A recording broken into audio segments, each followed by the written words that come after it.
जब एक दिन एक पिता ने गुस्से में आकर अपने बेटे को लकड़ी की छड़ी से मारा तो उसे ये नहीं पता था कि उस छड़ी के एक सिरे पर लोहे की मोटी कील जड़ी थी। लेकिन जैसे ही वह वार उसके बेटे के सिर की ओर बढ़ा, सौतेली माँ ने झपटकर अपने शरीर से दोनों बच्चों को ढक लिया। वह कील उसके कंधे में धंस गई। उस दर्द में भी उसकी आवाज डरी नहीं, वह सिर्फ यही कहती रही, बच्चों को कुछ नहीं होना चाहिए। रात को जब पति ने अपराध बोध में डूबी आंखों से माफी मांगी तो महिला ने शांत स्वर में कहा, मैं जानती हूँ इनके लिए मुझे स्वीकार करना आसान नहीं, लेकिन जब इनकी माँ इन्हें छोड़ गई तब मैंने एक माँ बनने की कोशिश की। दरअसल पति की आर्थिक तंगी और गरीबी के कारण उनकी सगी माँ एक बड़ी कार में बैठकर उन्हें छोड़कर चली गई। 3 साल बीत गए। उस महिला ने पूरे समर्पण से परिवार की सेवा की। वह रोज अपनी लकवाग्रस्त बेटी को चलने की कोशिश कराती, बेटों के लिए खाना बनाती, उनके स्कूल बस्ते तैयार करती, हर दिन उनका इंतजार करती। लेकिन दोनों बेटे जिद्दी थे, उन्होंने कभी उसे माम कहकर नहीं पुकारा। पति अब चुपचाप सब देखता था। एक दिन उसने अपनी पत्नी से कहा, यह जीवन तुमने इन बच्चों के लिए जला दिया, वो तुम्हें अपनी माँ नहीं समझेंगे। लेकिन महिला ने मुस्कुराकर कहा, ये तीनों मेरे अपने बच्चे हैं, वह चाहे कुछ भी समझ, मुझे फर्क नहीं पड़ता। पीछे से बच्चे भी सब कुछ सुन रहे थे। एक दिन जब दोनों बेटे स्कूल के बाद नदी से मछली लेकर लौटे तो महिला ने डर से उन्हें टोका, नदी में जाना खतरनाक है। लेकिन बड़ा बेटा पहली बार मुस्कुराया और बोला, अगर आप मछली का सूप बना दो तो अगली बार नहीं जाऊंगा। उस दिन पहली बार दोनों बेटों ने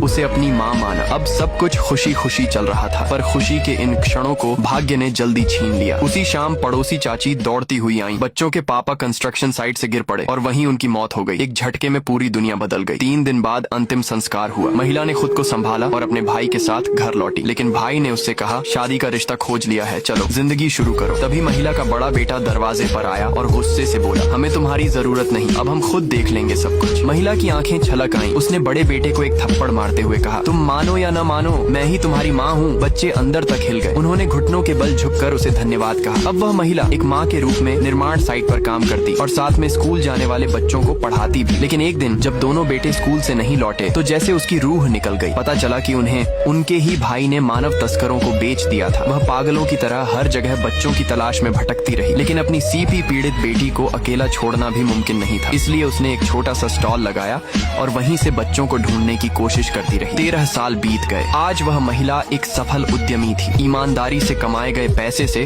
उसने बिजनेस खड़ा किया, लेकिन बच्चों की तलाश कभी नहीं छोड़ी। फिर एक दिन उसे खबर मिली कि किसी एनजीओ ने उसके बेटों को खोज निकाला है। बच्चों को जैसे ही मालूम चला कि उनकी माँ मिल गई है तो वह बड़ा समारोह करके माँ को बुलाना चाहते थे। उधर उन बच्चों की असली चालक माँ, जो कभी उन्हें गरीबी देखकर छोड़ चुकी थी, अब लौट आई थी। वह देख चुकी थी कि वे बेटे अब करोड़पति बन चुके हैं। अब वो और उसका नया पति सट्टे खेलने से कर्ज में डूबे हुए थे। उसने फिर से एक शातिर प्लान बनाया। महिला ने नाटक करते हुए कहा, मैंने तुम्हें छोड़ना नहीं चाहा था, लेकिन तुम्हारे पिता की वजह से घर से निकाल दी गई। तुम्हारे पिता दूसरी सौतन ले आए थे, इसलिए मुझे मजबूरन जाना पड़ा। वह जैसे तैसे कहानी बनकर बेटों को अपने वश में कर लेती है। बेटे भी उनकी बातों में आ जाते हैं। बड़ी बहन, जो अब भी व्हील चेयर में थी, समारोह में आने के लिए सज रही थी, लेकिन गलती से गिर गई और चोटिल हो गई। माँ अकेली पहुंची, लेकिन वहाँ मौजूद दोनों बेटे अब भी उससे कटे कटे से पेश आ रहे थे। तभी समारोह में वह महिला भी आ गई जिसने उन्हें पैदा किया था। बेटा मंच पर पहुंचकर माइक पर सबके सामने माँ के गुणगान करने लग गया। सौतेली माँ ने समझा कि वह उसी की बात कर रहे हैं, लेकिन जैविक माँ ने पहले से ही प्लान करके